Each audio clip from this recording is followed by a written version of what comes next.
السلام علیکم جی۔ سال 2020 کو خوش آمدید کہنے والے کسی نے یہ نہ سوچا تھا کہ یہ سال کتنی ہلاکت خیزیاں لے کر آ رہا ہے اور انسانیت سے کون کون سے امتحان لے گا۔ 2019 کے آخر میں شروع ہونے والی وبا، جس کو کووڈ-19 کا نام دیا گیا، اس نے اپنی ہلاکت خیزیوں کا تہلکہ مچا دیا دنیا میں، اور بہت جلد دنیا کی آدھے سے زیادہ آبادی لاک ڈاؤن میں چلی گئی۔ تمام سرکاری، غیر سرکاری، کاروباری سرگرمیاں بند ہو گئیں، سفری پابندیاں لگ گئیں۔ انسان تو انسان، جانور بھی یوں لگتا تھا کہ خاموش ہو چکے ہیں۔ پرندے چہچہانا چھوڑ چکے تھے۔ تو پھر آہستہ آہستہ دنیا واپس آئی تو رونقیں کچھ بحال ہونا شروع ہوئیں، لیکن یہ بیماری 1.6 ملین لوگوں کی زندگی لے گئی، کروڑوں افراد اس سے متاثر ہوئے۔ اس سارے سال کے اہم واقعات پر نظر ڈالنے سے پہلے دیکھا جائے تو خانہ کعبہ کا بند ہونا اور مسجد نبوی کا بند ہونا میرے نزدیک بہت ہی عام واقعہ ہے، اور اس کا دکھ بھی ہے۔ تو اب سال کے دوسرے عام واقعات پر نظر ڈالتا ہوں۔ 3 جنوری کو عراق میں امریکی ڈرون حملے میں امریکہ نے قاسم سلیمانی، ایرانی سرفہرست کمانڈر کو شہید کر دیا، جس سے امریکہ اور ایران کے تعلق پھر سے کشیدہ ہو گئے۔ ایران نے بھی جنرل سلیمانی کا بدلہ لینے کی ٹھانی اور عراقی فوجیوں پر، امریکی فوجیوں پر عراق میں پے در پے حملے کیے۔ انہی حملوں میں یوکرائن کا ایک مسافر بردار طیارہ جو تہران سے پرواز بھر چکا تھا وہ بھی تباہ ہو گیا۔ اس کے نتیجے میں 176 مسافر جو اس جہاز میں سوار تھے تمام کے تمام لقمہ اجل بن گئے۔ اس کے بعد اگر واقعہ دیکھے تو آسٹریلیا کے جنگلوں میں لگنے والی آگ، جس نے تاریخ کی تباہی پھیلائی، کئی لاکھوں نہیں بلکہ کروڑوں ایکڑ پر پھیلے جنگلوں کو آگ نے لپیٹ میں لے لیا، جس سے درختوں کے ساتھ ساتھ تقریباً 1 ارب جانور ہلاک ہوئے، جو بہت بڑی تعداد ہے۔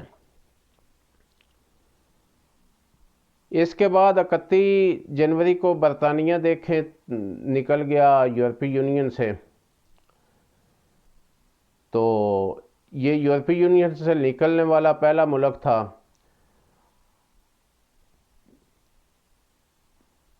تو اس کے بعد ٹڈی دل حملہ مشرقی افریقی ممالک سے شروع ہوا، جس نے کئی ملکوں کو اپنی لپیٹ میں لیا، تاکہ پاکستان بھی اس سے کافی متاثر ہوا۔ فروری کے آخر میں دوحہ میں طالبان اور امریکہ کے مذاکرات ہوئے، جس میں ایک معاہدہ طے پایا، جس کی روح سے غیر ملکی فوجیں افغانستان سے 2021 میں نکل جائیں گی، اور اس طرح پچھلی تقریباً 2 دہائیوں سے شروع جنگ خاتمے کے قریب جا رہی ہے۔ خام تیل کی قیمتیں اس سال تاریخ کی کم ترین سطح بلکہ منفی میں گئی، اور 1 بیرل تیل کی قیمت -$37 تک پہنچ گئی۔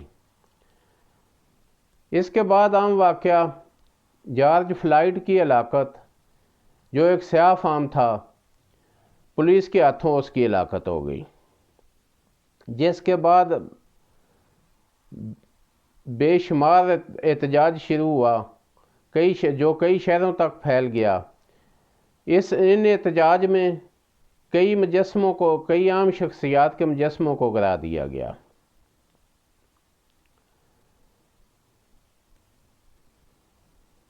ان مظاہروں کے بعد تھائی لینڈ میں بادشاہت کے خلاف مظاہرے شروع ہو گئے، جن میں وزیر اعظم سے بھی استعفے کا مطالبہ کیا گیا۔ اس کے بعد دیکھیں اگست میں دھماکہ ہوا بیروت میں، جس نے تباہی پھیلا دی۔ اس دھماکے میں 200 کے لگ بھگ لوگ ہلاک ہوئے اور تقریباً 6,500 آدمی زخمی ہوئے۔ تو یہ بظاہر امونیم نائٹریٹ کے وسیع ذخائر میں دھماکہ ہوا تھا، جس سے بندرگاہ کا بھی بڑا حصہ تباہ ہو گیا۔